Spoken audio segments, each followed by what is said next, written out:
Hello guys, कैसे हैं आप लोग और कैसी चल रही है आपकी तैयारी।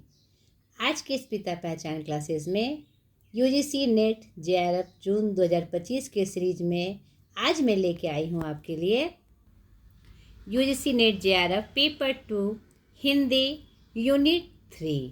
ठीक है, पेपर 1 का 4 यूनिट आपका ख़त्म हो गया है। तो मैंने आपको बताया था कि दो दो यूनिट करके हम करते चले जाएंगे। 2 यूनिट पेपर 1, फिर 2 यूनिट पेपर 2, फिर 2 यूनिट पेपर 1 और फिर आगे पेपर 2। तो हमारा पेपर 1 का 4 यूनिट ख़त्म हो चुका है।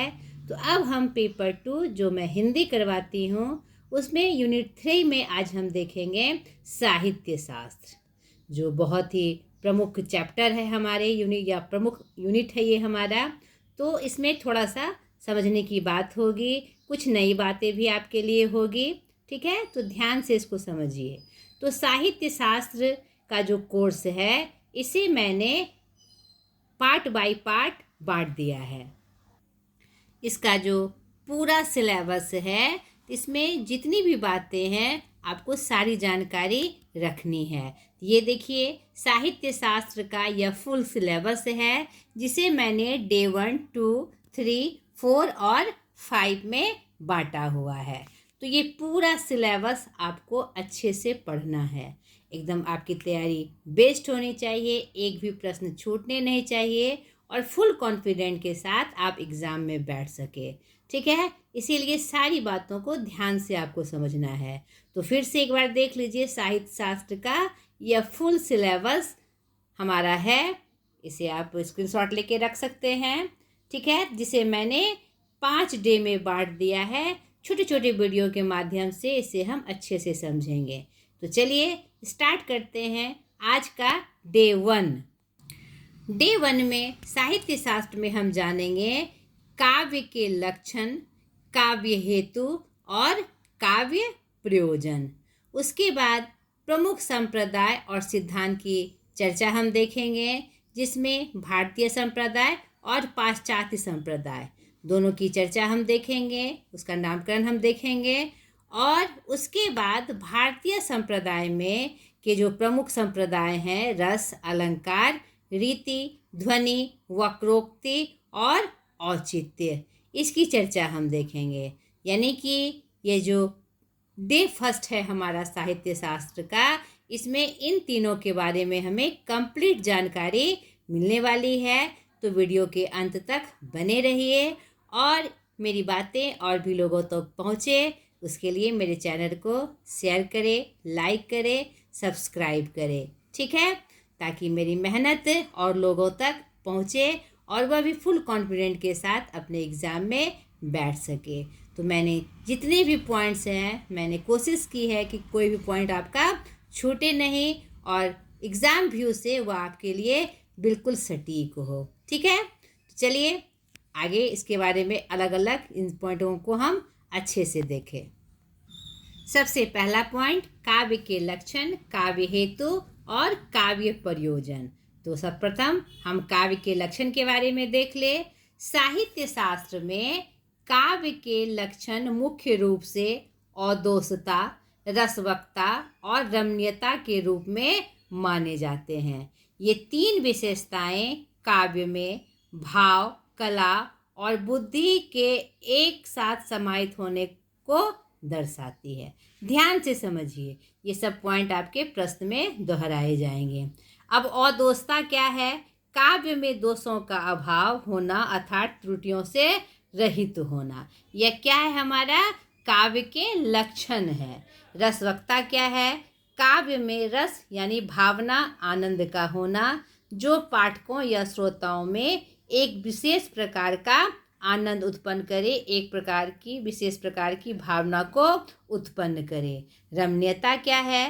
काव्य में ऐसी रमणीयता होनी चाहिए जो पाठकों या श्रोताओं को आनंदित करे अर्थात मन को प्रसन्न करने वाला हो। इसके अलावे अन्य महत्वपूर्ण लक्षणों में अलंकार, गुण, माधुर्य, ओज, प्रसन्नता, रीति, अलंकार, रीति यानी रचना शैली, वक्रोक्ति यानी शब्दों का अनोखा और प्रभावशाली प्रयोग, ध्वनि शब्द एवं अर्थ का एक साथ प्रभाव, औचित्य उचित और उपयुक्त तत्वों का प्रयोग, इन सभी लक्षणों के माध्यम से काव्य की सुंदरता, गहराई और प्रभावशीलता को दर्शाया जाता है। यानी वो 3 चीज़ तो हमने देखे ही, उसके ही साथ साथ ये कुछ प्रमुख लक्षण हैं हमारे काव्य के: अलंकार, गुण, रीति, वक्रोक्ति, ध्वनि और औचित्य। इसका वर्णन भी मैंने किया, उसका शाब्दिक अर्थ भी हमने स्पष्ट किया यहाँ पर। ठीक है, काव्य के लक्षण से जुड़े कुछ और बातों को हम जाने जो एग्जाम व्यू से बहुत इंपॉर्टेंट है। काव्य के लक्षणों पर विचार करने वाले पहले आचार्य भरत मुनि माने जाते हैं। उनके द्वारा प्रतिपादित नाट्य शास्त्र को ही साहित्य का काव्य माना गया है। राजशेखर ने नाट्य शास्त्र को पंचम वेद की संज्ञा दी है। ठीक है, पंचम वेद किसे कहा गया है? नाट्य शास्त्र को। और किसने यह संज्ञा दी? राजशेखर जी ने। भरत ने काव्य की शोभा बढ़ाने वाले 36 लक्षणों का वर्णन किया है। किसने? भरत मुनि जी ने। काव्य लक्षण का वास्तविक विकास भामा से होता है। इसके अनुसार शब्द एवं अर्थ का स्वभाव ही क्या है? काव्य है। तो हर आचार्य के द्वारा क्या मत थे, क्या रूप थे, एक एक करके आपको सारी बातों को अच्छे से अपने अंदर समाहित करना है। एक भी पॉइंट आपका छूटे नहीं, क्योंकि ये सभी परीक्षा व्यू से बहुत इम्पोर्टेंट है। ठीक है, ये किसने कहा? भामा ने। शब्दार्थों सहितो काव्यम। दंडी ने काव्य का लक्षण शरीरंग तावादियर्थंग व्यचित्राणां पदावली अर्थात काव्य का शरीर वांछित अर्थ को उद्घाटित करने वाला पदावली होती है। ठीक है, यहाँ पर थोड़ा सा लिखने के क्रम में कुछ मिस्टेक हुई है, तो उसको आप ध्यान से समझिए। ठीक है, उद्भाषित करने की पदावली होती है। वामन रीतिरात्मा काव्यस। वामन ने काव्य को क्या कहा? रीतिरात्मा काव्यस। रुद्रट ने शब्दार्थो काव्यम, यानी काव्य अलंकार उनका ग्रंथ है। उन्होंने काव्य का क्या लक्षण बताया? शब्दार्थो काव्यम। तो विभिन्न आचार्य के नाम के साथ उन्होंने क्या कहा, यह बातें आपको अच्छे से याद रखनी है। आनंदवर्धन ने काव्य आत्मा ध्वनि, यानी ध्वनि को काव्य की आत्मा कहा, और ध्वन्यालोक उनका ग्रंथ है। कुंतक ने शब्दार्थों सहितो वक्र व्यापासनानि को क्या कहा? काव्य का लक्षण कहा, अपने ग्रंथ वक्रोति जीवितम में। विश्वनाथ जी ने वाक्यांग रसात्मक काव्य, काव्य का लक्षण क्या बताया? वाक्यांग रसात्मक काव्यंग। ठीक है, वाक्य में जो रस की उत्पत्ति होती है उसे उन्होंने काव्य कहा। पंडित जगन्नाथ जी ने रमणीयार्थ प्रतिपादक शब्द काव्यम, यानी रमणीय अर्थ को बताने वाले, प्रतिपादन करने वाले शब्द को क्या कहा उन्होंने? काव्य कहा। इन सब आचार्य द्वारा कही गई काव्य के लक्षण को आपको याद रखना है। ठीक है, अब काव्य हेतु का क्या मतलब है? दूसरा पॉइंट हमारा, काव्य लक्षण हमने देख लिया, अलग अलग आचार्यों के द्वारा उसके मत भी देख लिए। अब काव्य हेतु का क्या मतलब है?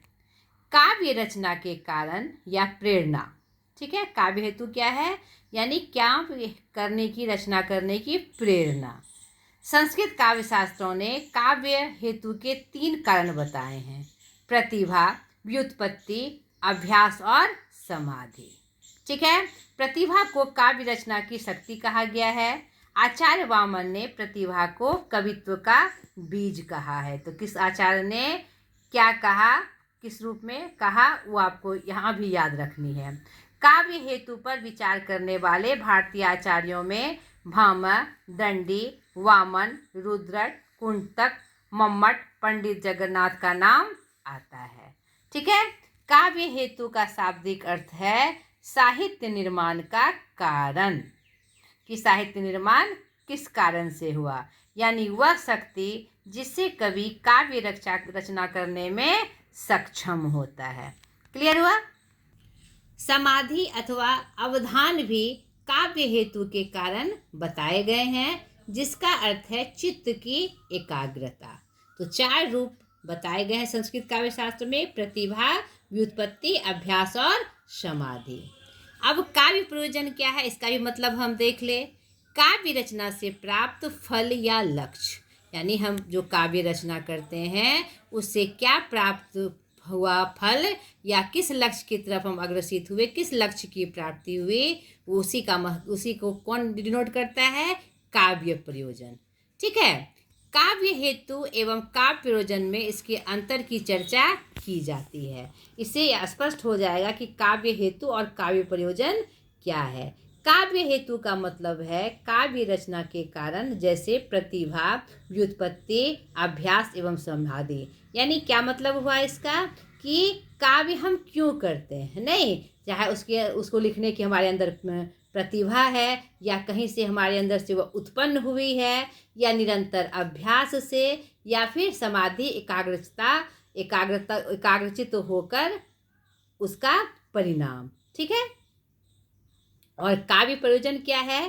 काव्य रचना से प्राप्त होने वाला फल है कि हमने जो काव्य रचना की उससे हमें क्या फल प्राप्त हुआ। आचार्य भामा ने उत्तम काव्य का प्रमुख लक्ष्य धर्म, अर्थ, काम और मोक्ष की सिद्धि के साथ ही कला की विलक्षणता, पृथक होना बताया है। ठीक है। पुरुषार्थ चतुष्टयम, कला के लिए और कला जीवन के लिए, यानी जो 4 पुरुषार्थ है हमारे, धर्म, अर्थ, काम और मोक्ष, यानी काव्य प्रयोजन, उसका सीधा अर्थ उसी से निकलता है। आचार्य देव ने केवल आनंद और यश को काव्य प्रयोजन माना है, यानी इसमें भी विभिन्न आचार्यों ने विभिन्न मत को माना है। भामा ने धर्म, अर्थ, काम और मोक्ष प्राप्ति करने या सिद्धि पाने का कारण बताया है प्रयोजन को, और आचार्य देव ने आनंद और यश को काव्य प्रयोजन माना है। आचार्य मम्मट ने पत्नी के साथ मधुर उपदेश को काव्य का एक प्रयोजन माना है। भारतीय काव्य शास्त्र में आचार्य अभिनव गुप्त के शिष्य क्षेमेंद्र द्वारा प्रतिपादित सिद्धांत को औचित्यवादी के नाम से प्रसिद्धि मिली। ठीक है। आचार्य वामन के अनुसार काव्य के मुख्यतः 2 प्रयोजन है, दृष्ट एवं अदृष्ट। यानी हम जो काव्य करते हैं, कोई जो प्रयोजन हमारा वह दिखता है और कुछ नहीं दिखता है। दृष्ट प्रयोजन का संबंध प्रीति से है और अदृष्ट का कीर्ति से। ठीक है। यानी जो दिखता है उसका संबंध प्रेम से और जो नहीं दिखता है उसका कीर्ति से, प्रसिद्धि से, ठीक, ख्याति से। ठीक है। कुंतक ने तीनों प्रयोजनों का उल्लेख किया है। किसने? कुंतक ने। चतुर्वर्ग की प्राप्ति की शिक्षा, व्यवहार आदि के सुंदर रूप की प्राप्ति और लोकोत्तर आनंद की उपलब्धि। यहाँ पर आचार्य कुंतक द्वारा जो 3 प्रयोजन का उल्लेख है उसे भी आपको याद रखना है। तो ये हमने काव्य के लक्षण, काव्य हेतु और काव्य प्रयोजन को देखा। अब दूसरा प्रमुख पॉइंट यहाँ पर जो हमने देखा था, प्रमुख संप्रदाय एवं सिद्धांत, भारतीय और पाश्चात्य। आचार्य भरत मुनि से लेकर रीति काल के पंडित राज जगन्नाथ तक लगभग 2000 वर्ष तक फैली हुई संस्कृत काव्य शास्त्र की परंपरा में विभिन्न काव्य सिद्धांतों का प्रतिपादन और खंडन मंडन होता रहा है। ये सिद्धांत कई विचारात्मक दृष्टियों के माध्यम से प्रतिपादित हुई, जिसे भारतीय काव्य शास्त्र में संप्रदाय कहा जाता है।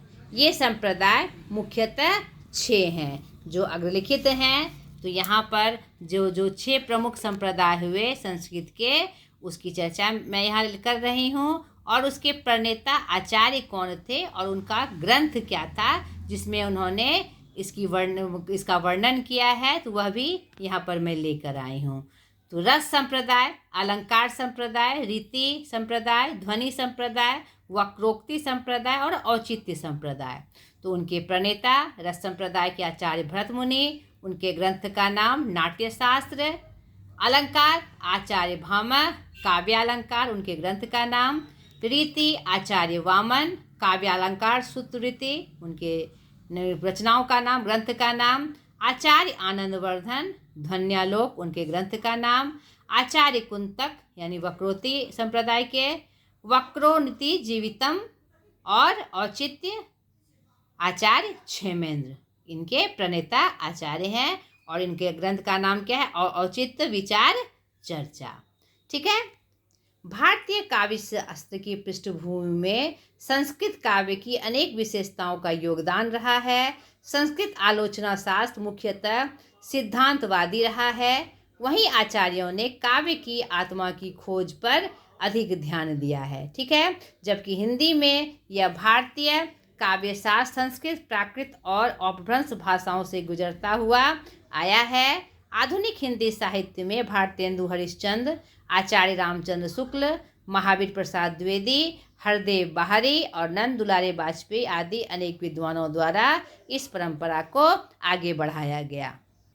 अतः संप्रदाय का आशय यह है कि एक विचार को स्वीकार करते हुए आगे बढ़ाने वाले विद्वान तक संप्रदाय के विद्वान कहलाते हैं। संप्रदाय का अर्थ होता है धरोहर या वैचारिक धरोहर या चिंतन परंपरा आधुनिक काल तक जो सक्रिय रहे। तो 6 संप्रदाय क्रम से एक परिचय हम देख लें, और पहले मैं चार्ट के माध्यम से बता दूं कि और कौन कौन से संप्रदाय हमारे यहाँ हुए। भारतीय संप्रदाय में जो संस्कृत से यहाँ पर लिया गया था, सबसे पहले रस, रीति, अलंकार, ध्वनि, वक्रोक्ति और औचित्य, जिसमें देख लीजिए यहाँ पर 6 प्रमुख संप्रदाय जिसकी चर्चा अभी हमने आपसे की। तो उनके जो प्रवर्तक थे संप्रदाय के, उसका भी यहाँ पर नाम आया है। और पाश्चात्य संप्रदाय में जो प्रमुख संप्रदाय हुए, प्लेटो से लेकर आई रिचर्ड्स तक का। ठीक है। वो किसने इसकी समीक्षा की, किसने इस तथ्य को लाया, उस संप्रदाय के प्रवर्तक कौन थे, उसका भाई यहाँ पर मैं लेकर आई हूँ, आप देख लीजिए। ये है पाश्चात्य, प्लेटो से लेकर आई रिचर्ड्स तक की और नई समीक्षा तक। ठीक है। यहाँ पर मैंने उनका जन्म और मरण का ईस्वी भी मैं यहाँ लेकर आई हूँ। ठीक है। तीसरा है हिंदी काव्य शास्त्र संप्रदाय एवं प्रवर्तक, इसके बारे में भी आप जान लीजिए। रीतिवाद केशवदास, ये किनके अनुसार? शुक्ल के अनुसार और चिंतामणि जी के अनुसार। स्वच्छंदतावाद श्रीधर पाठक, छायावाद जयशंकर प्रसाद, हालावाद हरिवंश राय बच्चन, प्रयोगवाद के अज्ञेय। इससे पहले के वीडियो में जो मैं हिंदी के बारे में बताया था मैंने, उसमें पूरा बताया गया है किस हिंदी का जो समीक्षात्मक व्याख्या है हिंदी साहित्य का इतिहास और कौन कौन उसके प्रवर्तक हैं, इसका पूरा जिक्र मैंने पिछले वीडियो में किया है, तो वो जाकर आप जरूर देख लीजिएगा।